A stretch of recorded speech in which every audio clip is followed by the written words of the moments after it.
उमेशजी, म्हणजे केंद्रात तरी शिवसेनेला हे आपलं सरकार आहे असं नेमकं वाटतंय, जसं अरविंद भोसले म्हणतात.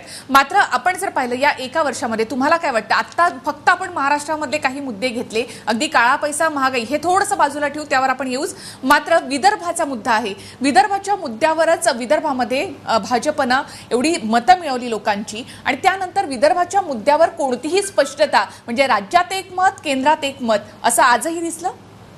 आता आपण पाहिलंच ना की त्यांचे राष्ट्रीय अध्यक्ष अमित शहा म्हणाले की विदर्भात स्वतंत्र विदर्भाचं आश्वासन आम्ही दिलेलं नव्हतं, आणि प्रत्यक्षामध्ये आता लाईव्ह चॅनलचा जमाना आहे, सगळं मीडियावर उपलब्ध आहे. मागचे यूट्यूब जर शोधून काढले तर आपल्याला सगळं पाहायला मिळेल.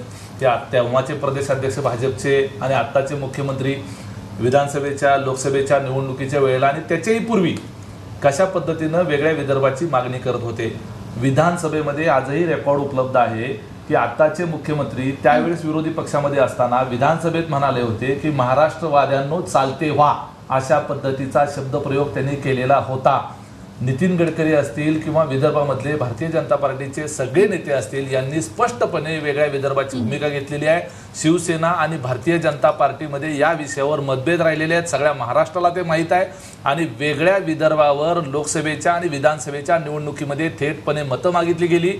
नितीन गडकरींनी विदर्भाच्या मुद्द्यावर जर केंद्रामध्ये आमचं सरकार आलं नाही तर कधीही वेगळा विदर्भ होणार नाही, त्यामुळं आत्ताच संधी आहे, भारतीय जनता पार्टीची सत्ता जर आली तर निश्चितपणे वेगळा विदर्भ केला जाईल, अशा पद्धतीची आश्वासनं दिली. आणि आता त्यांच्या पक्षाचे राष्ट्रीय अध्यक्ष थेटपणे घुमजाव करत आहेत, युटर्न घेत आहेत.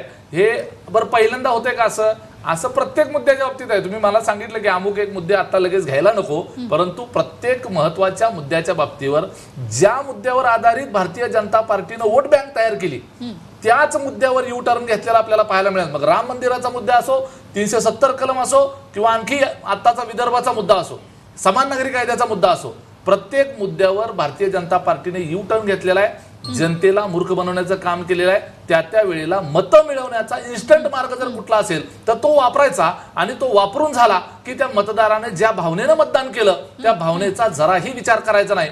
ही पहिल्यापासून भारतीय जनता पार्टीची नीती राहिलेली आहे, आणि ती आता अमित शहांच्या शब्दाच्या रूपामध्ये आपल्याला स्पष्टपणे पाहायला मिळाली. मी तुमच्याकडनं याचं उत्तर घेते आणि मॅडमकडनं सुद्धा मला याचं उत्तर घ्यायचं आहे. मात्र वेळ झाली एका छोट्याशा ब्रेकची.